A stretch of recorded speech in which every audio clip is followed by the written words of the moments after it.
FC reports 501 আমার কাছে একদিন একটা ভিডিওর দাবি করেছিল, যেখানে সে লিখেছিল যে মনে করো তুমি ট্রিপল এইচ আর তোমার কাছে এই মুহূর্তে ক্রিয়েটিভ কন্ট্রোল আছে, তাহলে তুমি এখন সেথ রলিন্সের এই যে ফ্যাকশনটা এটাকে কিভাবে বুক করতে। আর সেটাও বলেছে যে শোনা যাচ্ছে যে এই ফ্যাকশনটা নাকি ব্লাড লাইনের থেকেও বেশি স্ট্রং আর ডমিনেটিং হতে পারে।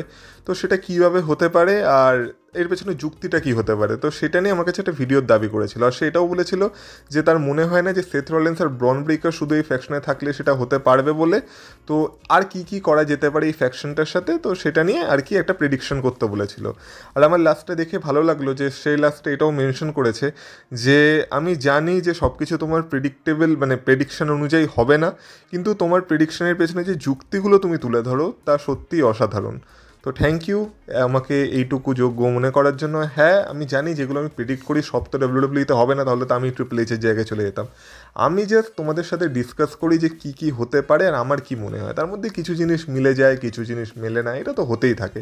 তো যাই হোক, তুমি যেহেতু এই ভিডিওটার ডিমান্ড করেছিলে, আমি অনেকদিন ধরে এই ভিডিওটা বানাবো করছি, কিন্তু আমি একটু ওয়েট করছিলাম আজকে মানডে নাইট রয়ের জন্য, কারণ আমি দেখতে চাইছিলাম অ্যাকচুয়ালি স্টোরি লাইন কোন দিকে এগায়, তারপর না হয় এর মধ্যে আমি আর কি অ্যাড করা যেতে পারে বা আমার কি মনে হয় কীভাবে এই স্টোরিটাকে আরও ইন্টারেস্টিং বানানো যেতে পারে সেটা নিয়ে কথা বলবো।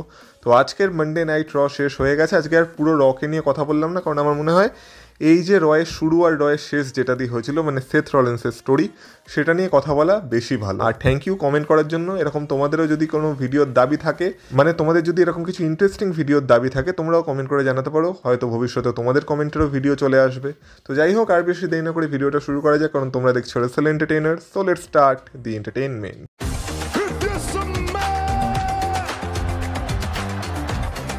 Acknowledge me. Acknowledge me. You there, sitting at home. Acknowledge me.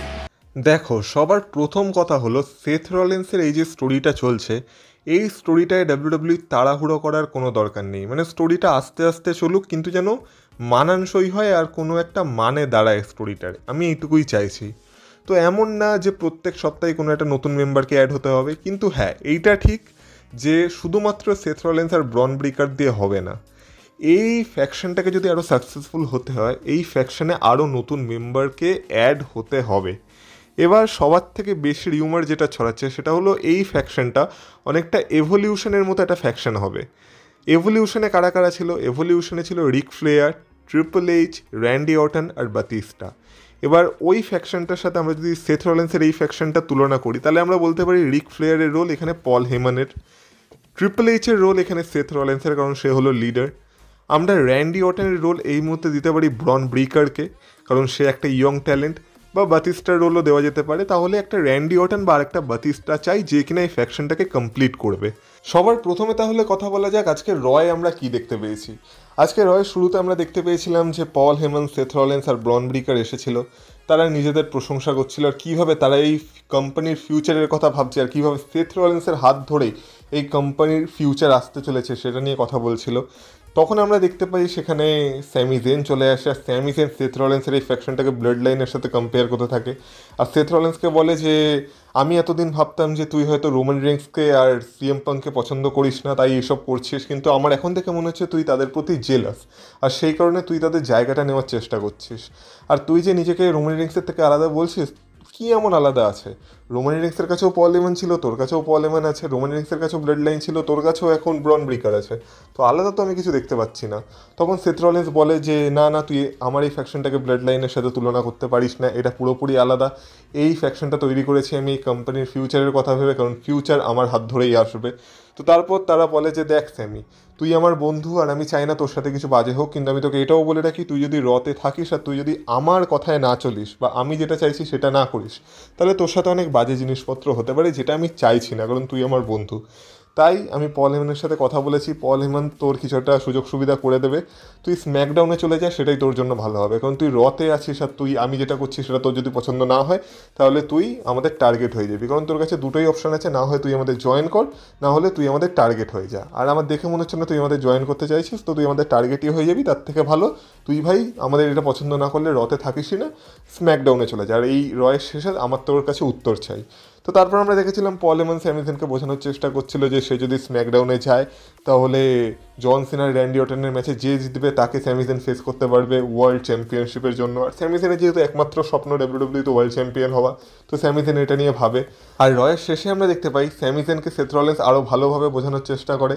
স্যামিজেনকে বলে যে এই ইন্ডাস্ট্রিতে মানে এটা একটা এমনই ইন্ডাস্ট্রি যেখানে অনেক বন্ধুত্ব নষ্ট হয়ে যায়, অনেক রিলেশন নষ্ট হয়ে যায়, আর প্রকৃত বন্ধু খুব একটা থাকে না, হয়তো হাতে গোনা কয়েকজন প্রকৃত বন্ধু থাকে। আর স্যামিজেন তুই তার মধ্যে আমার একজন প্রকৃত বন্ধু, কারণ আমার যখন ওই মেয়ে হয়েছিল, বাচ্চা মেয়েটা হয়েছিল, তখন আমি জানতাম না যে বাবা হলে কী কী করতে হয়, কিন্তু তুই আমাকে তখন ভালো ভালো অ্যাডভাইস দিয়েছিলি, তো আমি সেই জন্য তোর কাছে কৃতজ্ঞ। আর এখন আমি তোকে সেই ফেভারটা ব্যাক করতে চাই, তাই আমি চাই না তুই রতে থাকিস, তুই স্ম্যাকডাউনে চলে যা, পল হেমন তোকে যা যা অপরচুনিটি দেবে বলেছে সেগুলো তুই পাবি, তো তোর রতে থাকার দরকারই নেই, কারণ রতে থাকলে তোর সাথে কিন্তু অনেক বাজে বাজে ঘটনা ঘটবে। তো এইভাবে ট্রেড করতেই থাকে। তো স্যামিজেন বলে যে দেখ সেথ, তুই হয়তো আমাকে চিনিস, আর তুই আমাকে চিনিস বলেই আমার সব থেকে দুর্বল জায়গায় তুই আঘাত করেছিস, কারণ তুই জানিস আমি একটা জিনিসের জন্যই ডাব্লিউডাব্লিউইতে এম করে বসে আছি, সেটা হলো একটা ওয়ার্ল্ড চ্যাম্পিয়নশিপ, আর তুই আমার চোখের সামনে সেটারই একটা স্বপ্ন দেখাচ্ছিস। কিন্তু তুই হয়তো আমাকে অত ভালোভাবেও চিনিস না, কারণ তুই যদি আমাকে অত ভালোভাবে চিনতিস তাহলে তুই জানিস আমি কোনো জায়গা থেকে পালিয়ে যাই না, আর আমি থেকেও পালাবো না, তাই ইউ গো টু হেল, এই বলে সেথ রলিন্সের অফারকে সে রিজেক্ট করে দেয়। তখন আমরা দেখতে পাই সেখানে ব্রন ব্রিকার চলে আসে, তাদের মধ্যে ম্যাচ হয়, আর সেই ম্যাচের কোনো ক্লিন রেজাল্ট বেরোয় না, কারণ সেই ম্যাচে ব্রন ব্রিকার স্যামিসনকে 4-4টে স্পিয়ার মারে, তো রেফারিকে বাধ্য হয়ে ম্যাচটা থামিয়ে দিতে হয়। আর তারপর আমরা দেখতে পাই সেথ রলিন্স ব্রন ব্রিকারকে আটকায়, সেখানে সব সিকিউরিটিরাও চলে আসে, আর ব্রন ব্রিকারকে সেথ রলিন্স বলে যে দেখ তুই এই বিজনেসে নতুন, তুই এখনও জানিস না কাকে কতটা রেসপেক্ট দিতে হয়, স্যামিজেন তার শাস্তি পেয়ে গেছে, তো এখন আর ওকে কিছু করার দরকার নেই। আর এই বলে লাস্টে আমরা দেখতে পাই সেথ রলিন্সই স্যামিজেনকে দিয়ে দেয় একটা কার্ভ স্টোম্প। তো সেথ রলিন্স এটা তো প্রকাশ করে দিয়েছে যে যারা যারা সেথ রলিন্সের আর এই ফ্যাকশনের এগেনস্টে যাবে তাদের কপালে দুঃখ আছে। আগের সপ্তাহে রোমান রিংস আর সিএম পাঙ্কের কপালে দুঃখ ছিল, এই সপ্তাহে স্যামিজেনের কপালে দুঃখ এসে জুটেছিল। তো বোঝাই যাচ্ছে এই ফ্যাকশনের এগেনস্টে কেউ যেতে পারবে না। তো এইখান থেকে এবার ইন্টারেস্টিং স্টোরি কী হতে পারে, এই মুহূর্তে দাঁড়িয়ে আমাদের মনে হচ্ছে স্যামিজন হচ্ছে সেথ রলিন্সের এই ফ্যাকশনের পুরোপুরি এগেনস্টে, আর সেটাই আমরা দেখতেও পাচ্ছি, কারণ স্যামিজনকে তো আজকে বাজেভাবে সেথ রলিন্স ধ্বংস করেছে। তো এবার কথা বলা যাক এখান থেকে ব্যাকল্যাশের। এবার ব্যাকল্যাশের কথা যদি হয় তাহলে সবার প্রথমে তোমাদের মনে প্রশ্ন আসবে যে সেখানে কি আমরা রোমান রিংস আর সিএম পাঙ্ককে অ্যাজ আ টিম দেখতে পাবো। দেখো আমার সেটা মনে হয় না, কারণ প্রথম কথা হচ্ছে ব্যাকল্যাশের মেইন ইভেন্ট হতে চলেছে র্যান্ডি অর্টন আর জন সিনার ম্যাচ, তো মেইন ইভেন্টে কোনোভাবে রোমান রিংস বা সিএম পাঙ্ক কেউই থাকছে না, তো আমার মনে হয় না তারা মানে শোকে ওপেন করবেও বলে। আর রোমান রিংস আর এমনই একজন প্রিমিয়াম লোক যে কিনা প্রত্যেক প্রিমিয়াম লাইভ ইভেন্টে থাকেও না, তো রোমান রিংস ব্যাকল্যাশে কাজ করবে আমার সেটাও মনে হয় না। তো রোমান রিংস এখন কিছুদিন বেশ ছুটিতেই থাকবে, তো ব্যাকল্যাশ রোমান রিংস মিস করতে চলেছে। আর রোমান রিংস যদি ব্যাকল্যাশ মিস করে সিএম পাঙ্ক একা সেথ রলিন্সের এগেনস্টে কী বাজাবে। তো আমার মনে হয় না যে রোমান রিংস আর সিএম পাঙ্কের যে ট্যাগ টিম ম্যাচটার কথা হচ্ছে সেটা ব্যাকল্যাশে হবে বলে, মানে ব্যাকল্যাশ দুজনই মিস করতে চলেছে। কিন্তু আরেক দিক থেকে যদি আমরা দেখি তাহলে যে মিস করছে না ব্যাকল্যাশ সে হলো জে উসো, কারণ দেখে মনে হচ্ছে জে উসো ভার্সেস লোগান পলের ম্যাচ আমরা ব্যাকল্যাশে দেখতে পেতে পারি ফর ওয়ার্ল্ড হেভিওয়েট চ্যাম্পিয়নশিপ। তো এই ম্যাচটা ব্যাকল্যাশে হচ্ছে। এবার দেখো লোগান পলের যখন কোনো ম্যাচ হবে আমরা তো একটা না একটা মোমেন্টে দেখতে পাবোই যে লোগান পলের যেসব বন্ধু বান্ধবরা আছে তারা এসে চিটিং করার চেষ্টা করবে, মানে লোগান পলকে সেই ব্রাশ নাকেলস এসব দিয়ে দেবে যাতে লোগান পল ভালো মতো চিটিং করে ম্যাচটা জিতে যেতে পারে। তো আমরা ব্যাকল্যাশেও সেটা দেখতে পেতে পারি, কিন্তু যেহেতু স্যামিজেন আমাদের জেউসের বন্ধু, তো আমরা হয়তো ব্যাকল্যাশে দেখতে পেতে পারি যে স্যামিজেন সেখানে লোগান পলের সেই বন্ধুকে আটকাতে আসবে, মানে কাইন্ড অফ জেউসোকে হেল্প করতে আসবে। তো আমরা সবাই খুব আনন্দ পাবো, বাবা বাবা স্যামিজেন চলে এসেছে জেউসোকে হেল্প করতে। কিন্তু যখন স্যামিজেন জেউসোকে হেল্প করতে আসবে হয়তো দুটো সিনারিও হতে পারে, এক হচ্ছে স্যামিজেন সত্যি জেউসোকে হেল্প করতে পারে আর জেউসো তার ফলে লোগান পলকে হারিয়ে দিতে পারে এই ম্যাচে আর তার চ্যাম্পিয়নশিপ রিটেন করতে পারে। আর তারপর আমরা দেখতে পেতে পারি যে স্যামিজেন যখন জেউসোর সাথে সেলিব্রেট করবে তখন স্যামিজেনই জেউসোর উপর টার্ন করবে আর জেউসোর উপর বাজেভাবে অ্যাটাক করে দেবে। তারপর আমরা যখন ভাববো যে এইসব কেন করছে স্যামিজেন, তখন সেখানে বেরিয়ে আসবে সেথ রলিন্স, পল হেমন আর ব্রন ব্রিকার, আর তারপর সেথ রলিন্স স্যামিজেনকে জড়িয়ে ধরবে আর আমরা এটা জানতে পারবো যে আগের সপ্তাহে অত বাজে, মানে আগের সপ্তাহে মানে কি এই আজকের যে রটা হয়েছে সেই রতে অত বাজেভাবে মার খাওয়ার পর স্যামিজেনের বুদ্ধি খুলেছে আর স্যামিজেন বুঝতে পেরেছে যে রতে থাকতে হলে এদের এগেনস্টে যাওয়া যাবে না, তো এদের সাথেই আমাকে কাজ করতে হবে, এদের সাথে কাজ করলে অনেক বেনিফিটও আছে। তো সেই কারণে স্যামিজেন সেথ রলিন্সকে আলটিমেটলি জয়েন করবে, আর যেহেতু তাদের মধ্যে বন্ধুত্বও আছে, আর আমরা আগেও অনেকবার দেখেছি যে স্যামিজেন সেথ রলিন্সের সাথে কথা বলছে ব্যাকস্টেজে, আর কিছু না কিছু তো সেথ রলিন্স থেকে অ্যাডভাইস করবেই। তো আমার মনে হয় এইভাবে স্যামিজেন সেথ রলিন্সকে জয়েন করতে পারে, যার ফলে এবার এখান থেকে স্যামিজেন আর জেউসের একটা ফিউড শুরু হয়ে যেতে পারে ফর ওয়ার্ল্ড হেভিওয়েট চ্যাম্পিয়নশিপ। আর যেহেতু স্যামিজেনের স্বপ্ন ওয়ার্ল্ড চ্যাম্পিয়ন হওয়ার, তাই হয়তো আমরা এটাও দেখতে পেতে পারি যে সেথ রলিন্স হয়তো তার সাথে ডিল করবে যে সে যদি সেথ রলিন্সের সাথে চলে আসে তাহলে সেথ রলিন্স তাকে ওয়ার্ল্ড হেভিওয়েট চ্যাম্পিয়ন হতেও সাহায্য করবে। তো এই ডিলটার জন্য আমরা হয়তো দেখতে পেতে পারি যে স্যামিজেন পুরোপুরি জেউসের এগেনস্টে আর সেথ রলিন্সের সাথে চলে এলো। এটা একটা সিনারিও হতে পারে। আরেকটা সিনারিও এটা হতে পারে যে আমরা হয়তো দেখলাম যে স্যামিজেন মানে ম্যাচটা শেষ হওয়ার আগেই জেউসের এগেনস্টে চলে গেল, যার ফলে জেউসের কাছ থেকে ওয়ার্ল্ড হেভিওয়েট চ্যাম্পিয়নশিপ লোগান পলের কাছে চলে গেল। আর এইখান থেকে মানে তারপর আমরা সেম সিনারিও দেখতে পেতে পারি, আর এখান থেকে একটা মানে নন টাইটেল ফিউড হতে পারে স্যামিজেন আর জেউসের মধ্যে। কিন্তু সেটার সম্ভাবনা আমার একটু কম মনে হচ্ছে, কারণ আমার মনে হয় না এত তাড়াতাড়ি জেউসের থেকে চ্যাম্পিয়নশিপ নিয়ে লোগান পলকে দেবে বলে। হ্যাঁ, যদি সেটা দিয়ে দেয় তাহলে সেটা একটা শকিং মানে মোমেন্ট হবে, কিন্তু তাহলে স্যামিজেনের আর মানে টার্ন করার মানেটা কী দাঁড়ালো? কারণ স্যামিজেনের তো একটাই মোটিভ, সেটা হচ্ছে ওয়ার্ল্ড চ্যাম্পিয়ন হওয়া। তো আমার মনে হয় ওয়ার্ল্ড চ্যাম্পিয়নশিপের জন্য এটা হবে, তাই প্রথম সিনারিওটাই এখানে বেশি সেন্স বানাচ্ছে। তো ঠিক আছে, তো সেথ রলিন্সের ফ্যাকশনে আরও একটা নতুন মেম্বার অ্যাড হলো এখান থেকে। তো এরপর নেক্সট প্রিমিয়াম লাইভ ইভেন্ট হতে চলেছে মানি ইন দ্য ব্যাঙ্ক। এবার মানি ইন দ্য ব্যাঙ্ক একটা নাম করা প্রিমিয়াম লাইভ ইভেন্ট, আর এইখানে আমরা রোমান রিংস আর সিএম পাঙ্ক দুজনকেই এক্সপেক্ট করতে পারি। কিন্তু যতদিনে রোমান রিংস আর সিএম পাঙ্ক ফিরছে, তো দেখো রোমান রিংস আর সিএম পাঙ্ক একসাথে থাকুক বা আলাদা থাকুক, তাদের দুজনের টার্গেট সেম, সেটা হচ্ছে সেথ রলিন্স। সিএম পাঙ্ক আর সেথ রলিন্সের আপনার আর কিছু বলতে হবে না যে কেন। আর রোমান রিংস আর সেথ রলিন্সেরও মানে রিসেন্টলি যা সব ঘটেছে ওর পরে মানে এরা দুজনে একে অপরের মানে শত্রু হয়েই গেছে। তো দুজনেরই কমন টার্গেট হচ্ছে সেথ রলিন্স। আর ওই যে শত্রু শত্রু আমার বন্ধু, তো সেই দিক থেকে দেখতে গেলে হয়তো রোমান রিংস আর সিএম পাঙ্ক না চাইতেও তাদের দুজনকে একসাথে আসতে হবে বা তারা দুজন একসাথে আসতে বাধ্য হবে। কিন্তু এতদিনে সেথ রলিন্সের ফ্যাকশনে আরও একটা নতুন মেম্বার অ্যাড হয়ে গেছে, যে হলো স্যামি জেন। তো ওইদিকে তিনজন এদিকে দুজন, এটা তো হয় না। তো আমরা হয়তো দেখতে পেতে পারি মানি ইন দ্য ব্যাঙ্কের জন্য এবার একটা 6-ম্যান ট্যাগ টিম ম্যাচ অ্যানাউন্স হতে পারে, যেখানে একদিকে থাকবে Seth Rollins, Bron Breakker, Sami Zayn, আর একদিকে থাকবে রোমান রিংস, সিএম পাঙ্ক আর Jey Uso, main event Jey Uso. আর finally main event Jey Uso হয়তো মানি ইন দ্য ব্যাঙ্কের মেইন ইভেন্টে সুযোগ পেতে পারে যদি এই ম্যাচটা অ্যানাউন্স হয়। আর যদি জন সিনার কোনো মানে হাই প্রোফাইল ম্যাচ না হয়, তাহলে হয়তো main event Jey Uso money in the ব্যাঙ্কের মেইন ইভেন্টে সুযোগ পেতে পারে। আর মানি ইন দ্য ব্যাঙ্কের কথা যখন হচ্ছে, তখন আরেকটা ম্যাচও মেইন ইভেন্ট থেকে আটকাতে পারে জে উসোকে, যেটা হচ্ছে মানি ইন দ্য ব্যাঙ্কের ল্যাডার ম্যাচ। সেটাও যদি কোনো হাই প্রোফাইল ম্যাচ না হয়, তাহলে এখানেও সম্ভাবনা আছে যে মেইন ইভেন্ট করতে পারে জে উসো। যাই হোক, সেটা পরে মেইন ইভেন্ট করবে কি করবে না সেটা আজকের ভিডিওর টপিক না, সেটা অন্য টপিক। তো যাই হোক, এখান থেকে এই একটা ম্যাচ অ্যানাউন্স হতে পারে। তো এইভাবে হয়তো এই স্টোরিটার প্রোগ্রেশন আমরা দেখতে পেতে পারি, যেখানে ফিউচারে এটা লিড করবে সার্ভাইভার সিরিজ ওয়ার গেমসের জন্য। কিন্তু তার আগেও অনেক প্রিমিয়াম লাইভ ইভেন্ট আছে। এইখানে সেথ রলিন্সকে সাহায্য করার জন্য আরও একজন অ্যাড হতে পারে বলে আমার মনে হচ্ছে। সেটা হলো সেথ রলিন্সের ফর্মার ডিসাইপল অস্টিন থিওরি। এবার দেখো, ভিন্স ম্যাকম্যান চলে যাওয়ার পর অস্টিন থিওরির কেরিয়ারকে ট্রিপল এইচ কীভাবে নষ্ট করে দিয়েছে সেটা তো আমরা নিজের চোখেই দেখেছি। অস্টিন থিওরির মধ্যে পোটেনশিয়াল ছিল, ভিন্স ম্যাকম্যানের সময় দেখে মনে হচ্ছিল অস্টিন থিওরি হচ্ছে কোম্পানির ফিউচার। কিন্তু জবের থেকে ট্রিপল এইচ পাওয়ারে এসেছে, অস্টিন থিওরির স্টক পুরোপুরিই নেমে গেছে। মানে অস্টিন থিওরিকে এখন বলা যেতে পারে সে এখন পাতে দেওয়ার যোগ্য না।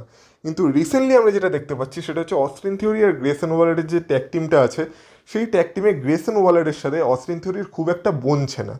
আর এইটা খুবই মানে এখন শুধু সময়ের অপেক্ষা যে খুব তাড়াতাড়ি এই টিমটা ভাঙতে চলেছে, আর অস্টিন থিওরি গ্রেসন ওয়ালারের থেকে আলাদা হতে চলেছে।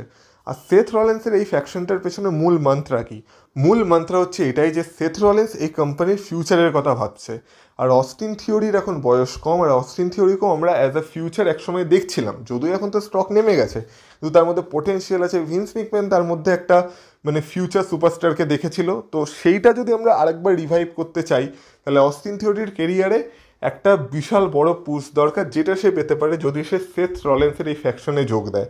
আর যেহেতু সেথ রলিন্সের সাথে তার মানে অতীতেও অনেক যোগাযোগ আছে, সে তার ফর্মার ডিসাইপল ছিল, তো এই কাজটা অস্টিন থিওরির জন্য খুব একটা সমস্যার হবে না।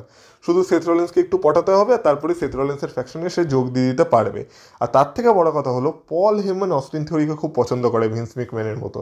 আর পল হেমন যেহেতু এই ফ্যাকশনটার মাস্টার মাইন্ড, তো পল হেমন অস্টিন থিওরিকেও এই ফ্যাকশনে আনতে চাইবে, যার ফলে অস্টিন থিওরির যে কেরিয়ারটা এখন পুরোপুরি পড়ে গেছে সেটা আবার রিভাইভ হতে পারে। তো ফিউচারে কোনো একটা প্রিমিয়াম লাইভ ইভেন্টে আমরা হয়তো দেখবো ঠিক যেইভাবে মানে স্যামি জেন ধোকা দিয়েছিল যে উসোকে, সেইভাবেই হয়তো অস্টিন থিওরি সবার প্রথমে গ্রেসন ওয়ালারকে ধোকা দেবে, যার ফলে আর একটা সুপারস্টার ডাব্লিউডাব্লিউ ফিউচারের জন্য পেয়ে যাবে, যেখানে গ্রেসন ওয়ালারকে WWE as a face superstar হিসেবে বিল্ড করতে পারে অন্য ব্র্যান্ডে।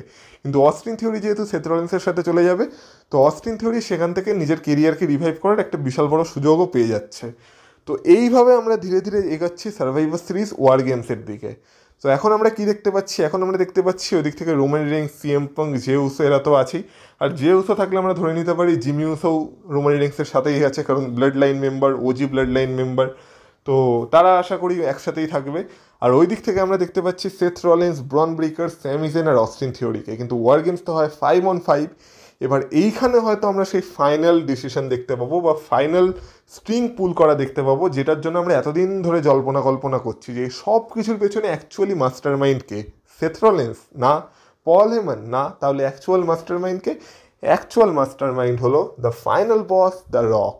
এবার যদিও এখন রককে কোনো বড় স্টোরি লাইনে রাখতেই ভয় করে, কারণ রকের যা সব কাণ্ড কারখানা এখন চলছে সেখানে মানে বলাই যায় না যে রক আসবে কি আসবে না। কিন্তু রক যদি নিজে নাও আসে, রকের কাছে রকের একটা সোলজার আছে, রকের একটা সৈনিক আছে, যে কিনা রকের জায়গাটা নিতে সেথ রলিন্সের ফ্যাকশনে অ্যাড হতে পারে ফর ওয়ান নাইট। আর এখানে আমি কথা বলছি আমাদের 17 টাইম ওয়ার্ল্ড চ্যাম্পিয়ন জন সিনার। এবার তোমরা বলবে জন সিনার কাছে চ্যাম্পিয়নশিপ আছে, জন সিনার এখন অ্যাটিটিউড চেঞ্জ হয়ে গেছে, তো জন সিনার ওয়ার গেমসে কম্পিট করার দরকারটা কি? দরকার একটাই, কারণ এটা হচ্ছে জন সিনার শেষ বছর। আর জন সিনার লাইফে কখনো তার কেরিয়ারে ওয়ার গেমস ম্যাচে কম্পিট করেনি, তো এইটাই লাস্ট বছর, এইটাই শেষ সুযোগ। আর এইবার না তো কখনোই না। তো জন সিনা তার কেরিয়ারে একটা না একটা ওয়ার গেমস ম্যাচে তো কম্পিট করতে চাইবেই। তো আমার মনে হয় ফাইনালি আমরা দেখতে পেতে পারি যে এই যে সব কিছু এতদিন ধরে চলছিল, সেই সব কিছুর পেছনে আসল যে মাস্টার মাইন্ড, যে কিনা পল হেমনকে সেথ রলিন্সের সাথে যোগ করিয়েছে আর বাকি সেথ রলিন্সের হাতে এতটা পাওয়ার দিয়ে দিয়েছে, সে হলো ফাইনাল বস দ্য রক। আর রকই জন সিনাকে নিযুক্ত করবে সেথ রলিন্সের টিমে ফর ওয়ার গেমস। তো ওই দিক থেকে তো আমরা দেখতে পেয়ে গেলাম যে 5 জন হয়ে গেল, কিন্তু রোমান রিংসের টিমে তো এখনও 4 জন আছে, তাহলে রোমান রিংসের টিমে কে যোগ করবে? তো ততদিনে আমরা দেখতে পাবো আরেকজন সুপারস্টারও নিজেকে খুব ভালোভাবে বিল্ড করে ফেলবে, আর সে হলো আমাদের ইউনাইটেড স্টেটস চ্যাম্পিয়ন জেকব ফাটু। আর এতদিনে আমরা জেকব ফাটু আর সোলো সিকোয়ার ব্রেকআপও দেখে নেবো। জেকব ফাটু আর সোলো সিকোয়ার মধ্যে হয়তো একটা কি দুটো ম্যাচও হয়ে যাবে। মানে জেকব ফাটু আর সোলো সিকোয়া এখন একে অপরের পুরোপুরি বিরুদ্ধে। যখন জেকব ফাটু সোলো সিকোয়ার বিরুদ্ধে, তখন জেকব ফাটুর রোমান রিংসকে যোগ দিতে কোনো বাধা থাকবে না। আর জেকব ফাটু যেহেতু ততদিনে ফেস হয়ে যাবে, তো সে আরামসে রোমান রিংসকে যোগ দিতে পারে। তো তখন হয়তো আমরা দেখতে পেতে পারি যে যখন জন সিনা সেথ রলিন্সের টিমে যোগ দিল, তখন রোমান রিংসের টিমে যোগ দেওয়ার জন্য জেকব ফাটু এসে হাজির হলো আর সেই টিমে যোগও দিয়ে দিল।